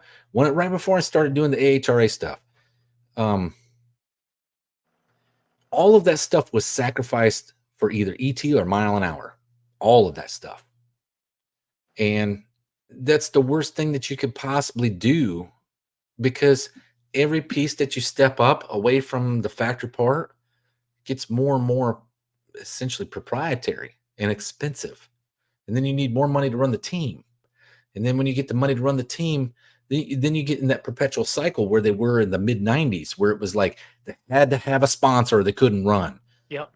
The last great pro stock thing I ever seen was when they used to do the Pacific Swing, like in 2011, 12, and Yeah. they went to like the Pacific Northwest. And there Yep. was a dude showed up out there with a home built pro stock car, and he ran that one event, and he whipped everyone, and it was great. I was cheering for that dude. That dude does not exist today. I'm sure of it. Yeah. Um, there's no more regular guy in pro stock. That's all gone. Let's see. Dakota's saying he got some them Kaufman racing heads I bought are supposed to flow as 260 CFM with a 235 cam and 10 after 1 compression. Should do at least 1 horsepower per cube, right? You're probably looking at 1.3. 1 point. You're building it at home, so I'm assuming you should probably be able to do 1.2, 1.3 horsepower per cube, which is good. That would make a lot of horsepower. Yeah. But 260 CFM, what you're looking at there is take that number and double it. And that's pretty much what your horsepower potential is for the engine at that point. That's what the head is going to be your limiting factors at 520 horsepower ish. Okay. That 400 Pontiac, you'd really have to turn it up to use all that 260 CFM. But I'm sure you can. I mean, you might be better off with like a 389 that has the smaller main bearing, but the 400 will do it. I mean, they seem to have a better bore to stroke than that 455. It's interesting Dakota says that because David Vizard says in essence that seat of the intake valve and an inch before it is like the bottleneck for the whole thing. And so just to have that flow number there, Dallas is right. That gives you a good idea where your horsepower is going to wind up. That's the maximum it can make generally. You might be able to get within maybe 30 more out of that, but it's going to take some real trickery and a lot of money on your part. But so Dylan Levi saying that pro stock peaked in like 75 or 79. You're wrong, dude. It may peak in participation. Pro stock peaked at like 1970, the first year it was around in NHRA. See, AHRA had heads up super stock, which was what pro stock is. Okay. It was called heads up super stock. They did it for 2 years. It was such a big hit that the NHRA grabbed hold of it, and then they created their own class called pro stock. But it's the same damn class. 1970 was the peak, because after 70 is when the Grump came in with his gloves off and built a tube chassis car, right? When he built the tube chassis Vega and just started murdering everybody based on weight to cubic inch, which was him running a 331 cubic inch small block Chevy, the following year, so 73, they came out with the Linko. And the Linko in the race car is what ruined all of it, because it took every guy that couldn't drive and made him Ronnie Socks. Because Ronnie Socks, the reason why he absolutely murdered everyone in 68, 69, and 70 was because that dude could drive, and he could drive a 4-speed, a real 4-speed, an H-pattern 4-speed. And when the Linko came out, everybody could drive a 4-speed. And it really sucked at that point because it was no longer based on driver skill. And so it started sucking. But it got worse as every year went on after 73.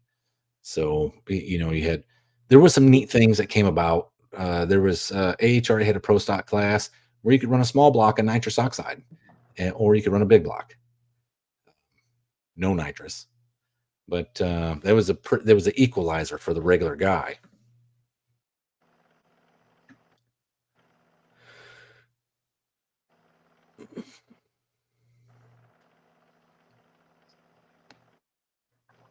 Let's see. Chris Cox, you sound biased. 8788 T-Bird is a beautiful race car, no matter what you're running it in.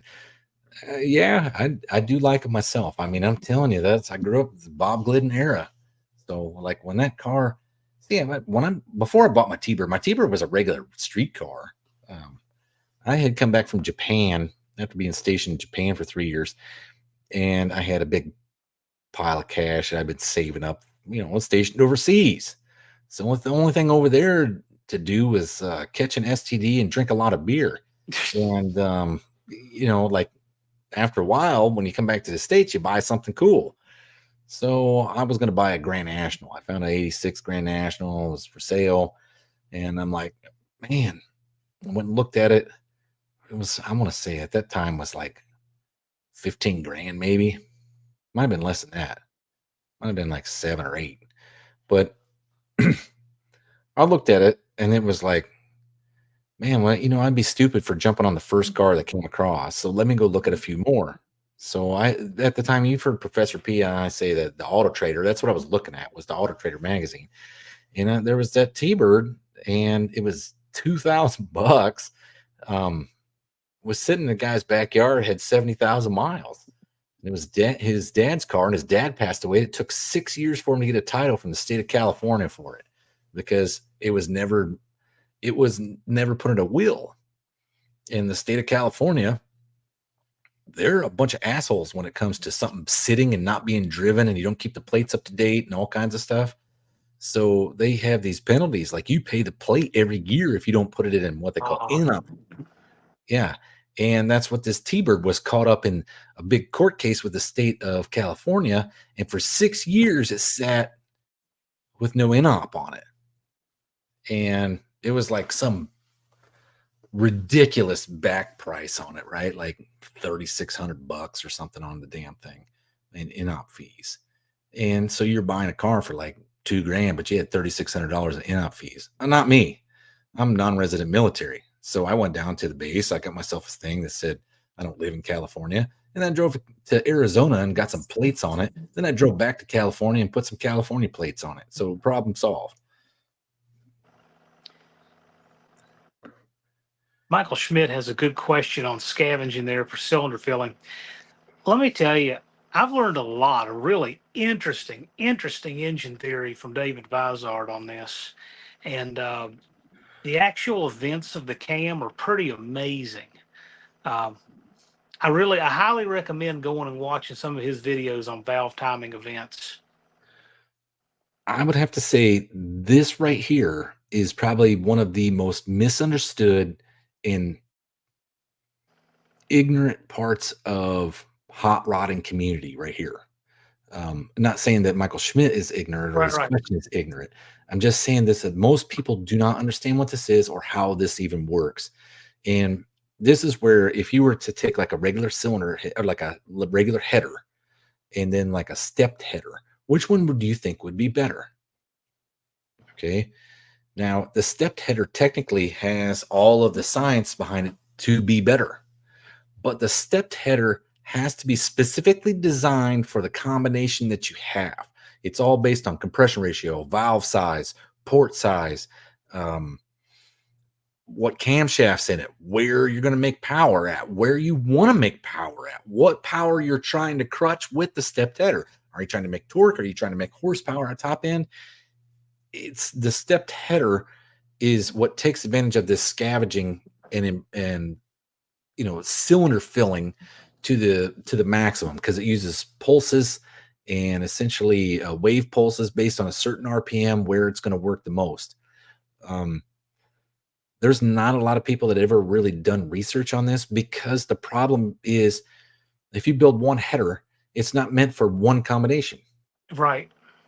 That's what I was going to say. Headers will come, like you order a header, it'll have, say, a 36-inch primary tube length. Well, I mean, okay, that's perfect for one engine, and it's wrong for all the others. Right. And then that's the problem is, like, when you do that stepped header and you spend all that time designing it, you can't even sell it because nobody else has another combination that's going to be exactly like yours that you built it for. And so that's where when a stepped header and what's that weird looking flange they're put on them now? That's the big new thing, is them flanges that are reduced in the center to increase the velocity. And then I know what you're talking back about. Up. I can't remember what that's called. They've been playing with the reducer a little bit. And that stuff, it does work. I'm sure it does. it just takes engineering and science on your part. And by the time you're done with it and you got $28,000 in your set of headers, it might have been easier just to go down and pick the Hooker Super Comps and put them on there. That's going to kind of run it right in the middle. Jason has an answer here. It sounds right anyway. Venturi flange, because that's what it would be. Yes, yes, that's it. Venturi flange. Yep. But that's the new thing. So, stepped header and Venturi flange. All the pro stock cars have Venturi flanges, and all the pro stock cars have stepped headers. But you got to remember, they custom make every single one of those headers for that application, for that engine combination. But Fab Brace Motor Pizza is a header for each engine combo. Thing is the custom headers, they're never made for that. They're just made to clear stuff. Yeah, and it's supposed to just flow out better, right? But Yeah, then they're not tuned for every cylinder. no, and I watched I want to say episode of Engine Masters maybe, where Freiberger and Dulcich and who's the other dude, Steve Brule. Relay.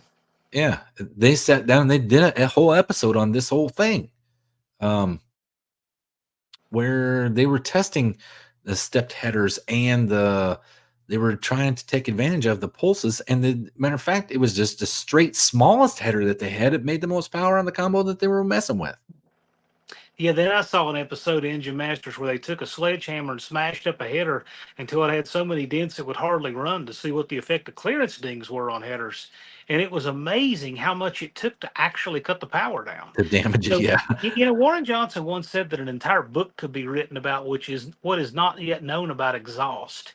Yeah, And for exhaust. Warren Johnson to say that, I just know to stay in my lane and see what these guys figure out. Well, for sure. I mean, Warren Johnson was the guy they actually called that. His nickname was the Professor, right? He was the one that designed the GM big block that's probably still used today. The DRCE, yeah, the DRCE. I think they're on like version 3 or 4. Yeah.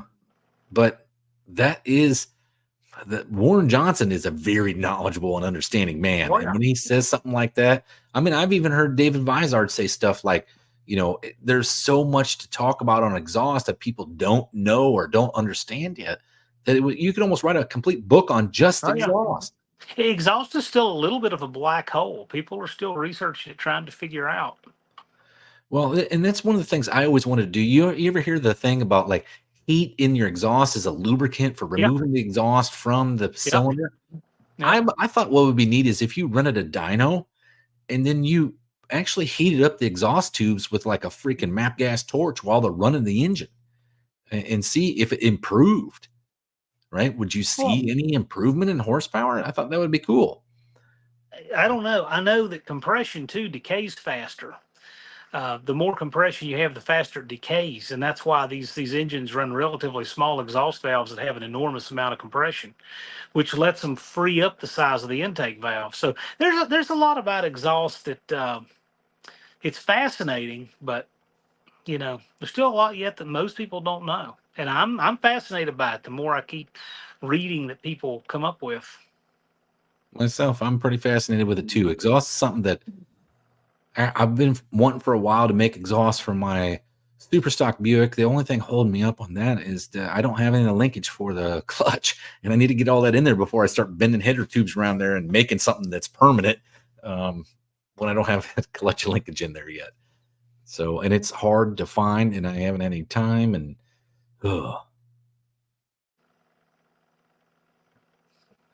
let's see here. Okay. Well, what do we got for... Did anybody come up with something here? I saw that. Okay. I saw some that was the top 2 primaries and the bottom 2 leg on into a big collector. So a muffler shop may not have a solution to improve scavenging. The worst part of these people who pretend to. Huh.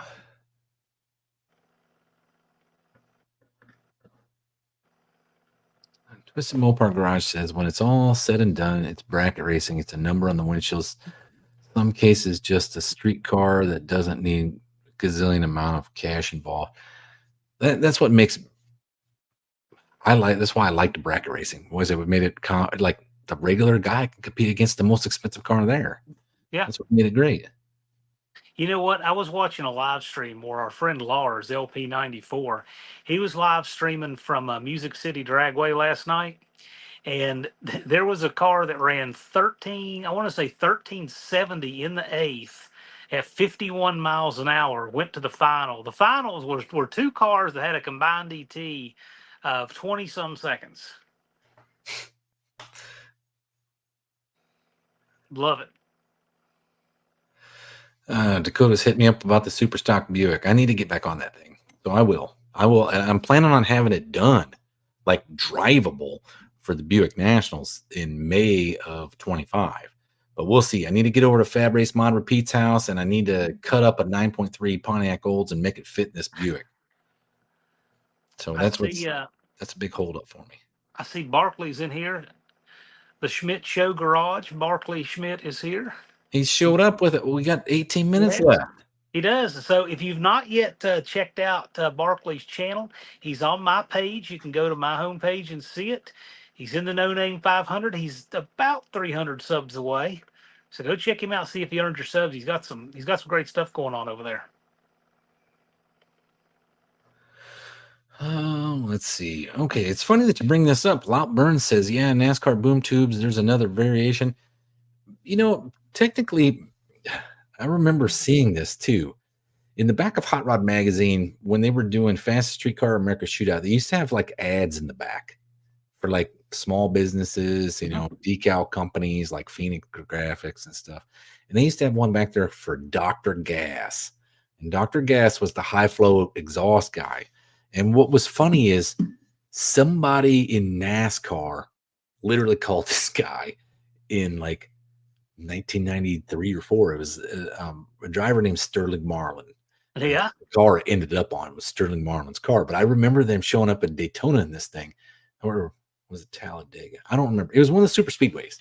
And the first time they pulled it out, it was like, you remember how TNN used to have like, it was TNN and TBS had like every NASCAR race, right? Right. And you could watch all of the qualifying, and then you could watch the race on Sunday. And they would have like little bits and pieces of the qualifying. And they had that car going by, and it was like, it was singing compared to everybody else. And you're like, what is that thing, man? It sounds so freaking weird. Well, come to find out, that was Sterling Marlin had got the first X pipe anybody had ever seen, and made those boom tube exhausts. And it was all from a guy named Dr. Gas that was in the back of Hot Rod Magazine, that you would just call a number and you'd say, hey, Dr. Gas, I need to hook up my exhaust. What do I need? And he'd tell you. And that's where all that came from. So the X pipe, into the boom tube. See, Bigfoot's in Mopar says he has picked up a 46 RE transmission. So are you going to change that over to a hydraulic valve body? Sounds like a good case for Cope there. He can really hook you up with that. Well, so and Danny Boyd says, I remember Dr. Gas. Yep. And then I saw the boom tube episode on something. Man, I've been watching too much TV here lately. But I saw a whole episode. It actually might have been on YouTube. But the Dr. Gas boom tube. So, you just go who? That guy, that Blues Brother impersonator in Chicago area. Can't think of his name right now.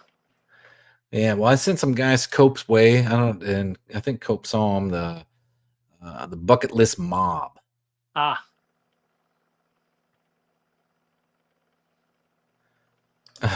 So Michael Schmidt says, I just looked up Dr. Gas. It says on his page that they're alive and doing well. I'm sure they're doing fine. I mean, gosh, they were the only place to get a true Dr. Gas X pipe boom tube for a while. Bigfoots and Mopars is going to have Cope work its magic on that 46 RE, huh? Yep. If you're doing a 46 RE RH, he is the guy. Like the guy. Not one of the guys, the guy. Man, I got these headphones are just kicking my butt tonight. My God. Smash my ear. All right. All right. So, what else we got for questions this evening? It's been awfully slow tonight. I haven't seen it been blowing up. Maybe I need to get more. Should I do more rants about Chinese parts?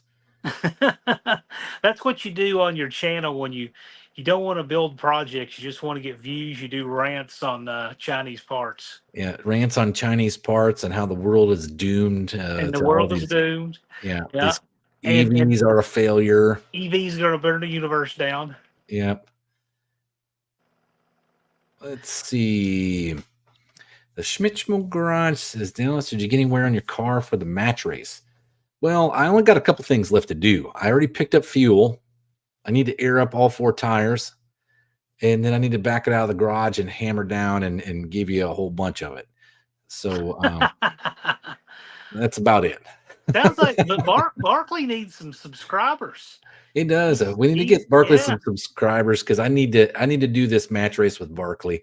I know Barkley. I don't know if he's ever done heads up instant green, but he's probably going to be hooked after that and think, man, I don't want to do any more of that bracket racing stuff. But Fab Race Mod repeats calls our previous episode Rantesium. Well, Barkley, I know you can do it. So just keep making content because this time under pressure makes great content. It does. I gotta pull the transmission out of my car. I gotta wire some injectors in, so I'll have 16 injectors after that, which will be equal to 80 pound per hour injectors in that thing. So now I have enough fuel to keep up with the demands. Well, But Clayton's Toolbox has to ask a question that's really extremely simple. Do you prefer long rods or short rods? That's a whole topic. I know we just kind of covered this last week, honestly. But That'd be a good one for you and P right there. I'm a long rod guy. I like the long rods. I do. Makes them rev. Well, Chrysler people, that all of our stuff had long connecting rods. Well, all the Buick stuff has stupid long connecting rods. I mean, like your Mopar stuff is like 6.125, right? Small block. The big blocks are bigger. Yeah. Yeah. Well, my small block was 6.4. Yep. Right. So it's like even longer. Yeah. But like it's actually technically 6.385, but it's still stupid long. It's a big block long and then it has small block journals. I like that combo.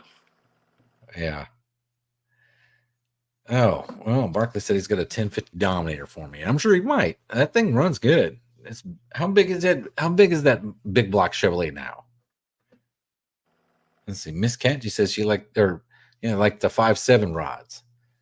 So, there you go.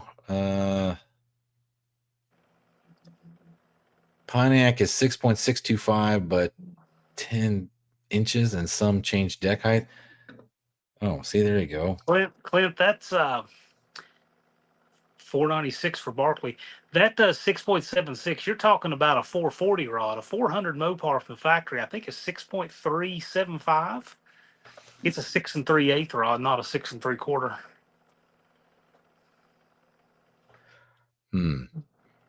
Well, I was telling you guys where I was at. So I'm actually at a point now where I'm going to start having some consistent content come out. I got my EZ302, which is going to be how to build your own DZ302 with new stuff.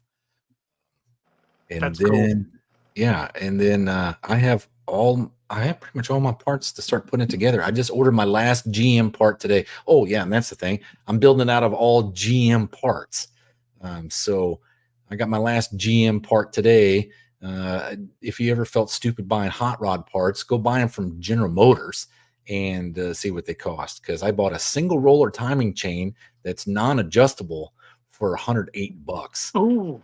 Yeah, you want to feel like you're dumb because you're buying all these expensive parts, but I wanted stock GM stuff in this thing where you could use.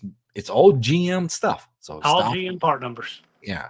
The only thing that doesn't have a GM part number is the replacement pistons. because you can't order a Chevrolet DZ302 piston anymore. So I got uh, Speed Pro. I think I got Speed Pro, or I think that's what I got, pistons, Speed Pro replacement pistons for DZ302. So it's just a stock replacement piston. And yeah, you're right, Dakota. And Dakota's beat me up about the super stock Buick. It's going to change the world. I will get to it. Just right now, it's I'm trying to clear out all these extra motors and transmissions and heads and blocks out of my garage, so I have room to work on this super stock Buick. But it is going to change the world. And I also owe Patrick, who's already left. We were supposed to have a thrash session. A Dallas Brown puts on a thrash session. I think what I'm going to do is I'm going to change that to a Dallas Brown puts on a divorce party thrash session. And then, so that'll be like October-ish. And I'd really like to do a thrash session, and maybe we can get this thing put together and running and in my garage. But yeah, sounds good. Couple of things. Just while I got a couple minutes here. Don't forget this Friday on my channel, we're going to have Deke Denny, the AHRA Tech Inspector, live. And that is the opportunity for you guys to ask him, what do I need to do to pass tech? I have this. It's a great opportunity because rather than just sending emails and asking the questions, you have him live there. And we do this at least 2 times a year to make sure everybody can have the easiest time passing tech possible. Michael Schmidt has another question specifically. We have an all-run bracket on Friday, Michael Schmidt, and we're going to add a second bracket on Saturday morning. I haven't yet announced what kind that's going to be. It'll be a little bit different, but we're going to have the all-run bracket on Friday. It's a no-box bracket. It's for drivers on Friday, and then we'll have a second bracket of some kind on Saturday morning. I did not know that.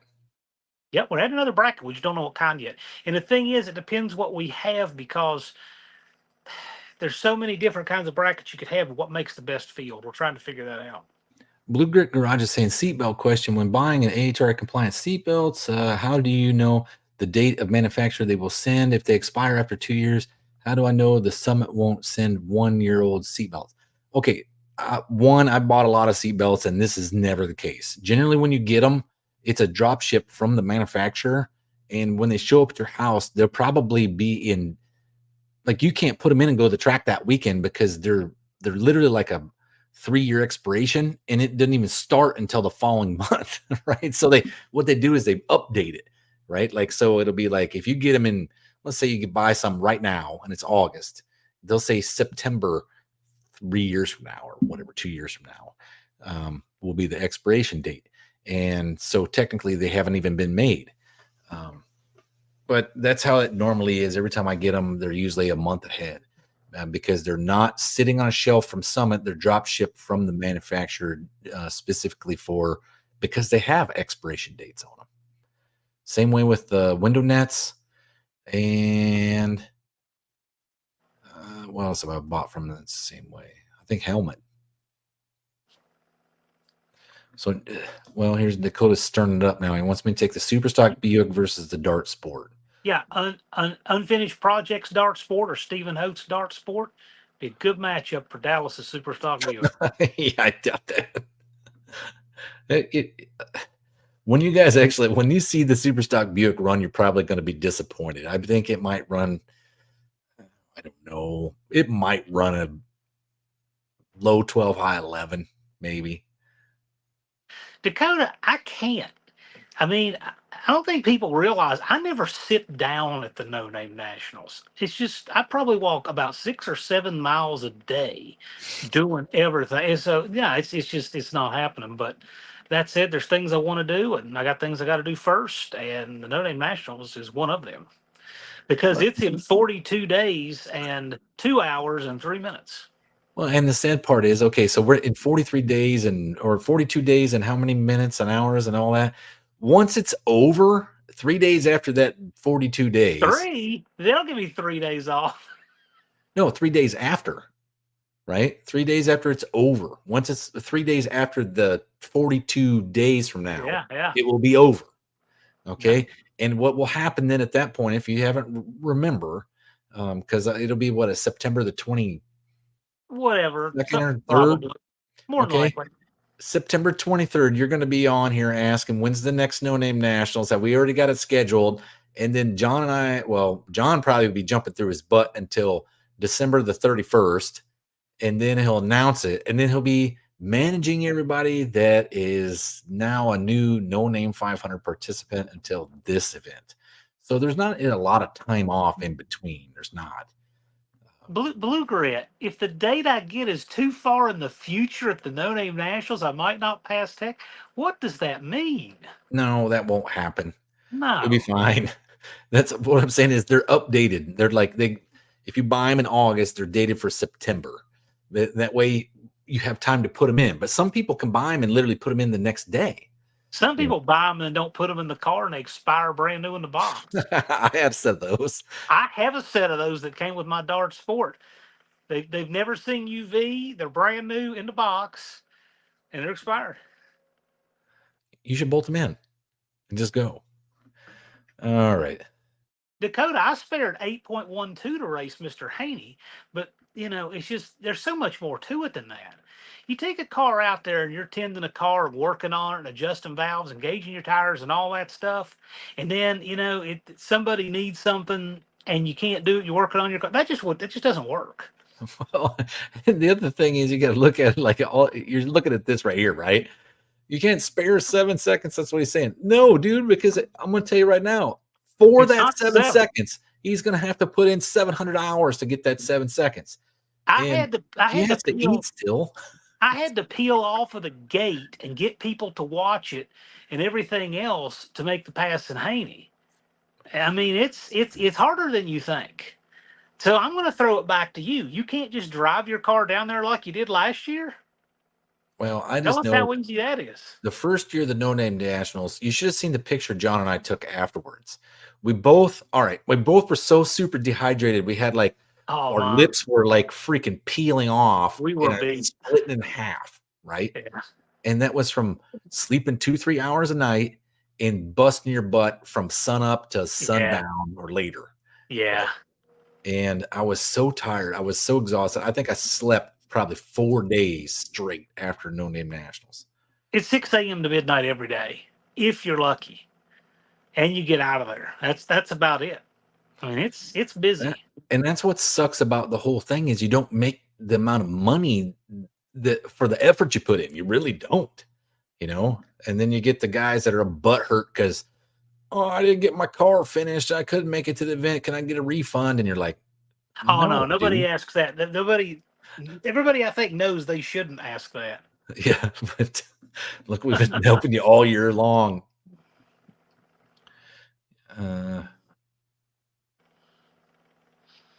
Oh my, it's fun. I would, And yeah. then Barkley's giving us crap. You guys barely worked. Come on, yeah, you're right, dude. You were right there with us. Just as worn out. It's fun, and I wouldn't trade it for anything. But it is what it is. Yeah, It's usually good. But Barkley and Dakota, you should come back out. You should come back out this year. You could. Well, after every No Name National so far, usually Barkley and I will sit down and we'll just have a drink, like thinking about how everything went that whole weekend. It's usually pretty comical, but oh man, every year Angie does something funny. I'm telling you, Barkley and Angie together are like Laurel and Hardy as a married couple. They're just fun. They're fun to be around. Yeah, he said he slept the whole time. Well, it's that time. We're out of here. We're out of time. It's been 2 hours already. It's been a blast. Yeah. Well, I want to thank John for coming on the show. He does this. He fills in. Essentially, he's usually the Hail Mary guy. He's the last minute guy. So I'll have to call him and be like, John, I'm up against it, man. You want to do this? Yeah, sure. I love the opportunity to come hang out with you guys on a Wednesday, be it in the chat or be it on the screen, whatever. I'm just glad to be able to hang with you guys. And happy birthday to Angie. I see it in the chat. Barkley's put that up again. Angie's birthday's today. She's 17 with 3 times the experience. Well, and I saw that this morning. So you tell Angie I put a happy birthday message to her on Facebook, and I've been on it since this morning at 7. So Happy birthday, Angie.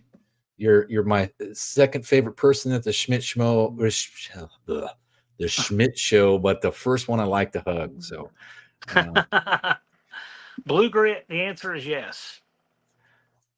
all right. So we're out. Don't forget, John's going to be here Friday with Deke on the live. So, yep, it's your time for your tech questions. Get squared away. You're going to talk about getting your leaks fixed, getting your broken glass fixed, and we're going to have a really good time going through tech without any surprises and no leaks on the track for the group photo, and it's going to be great. All right. Well, we'll see you cats on the next week.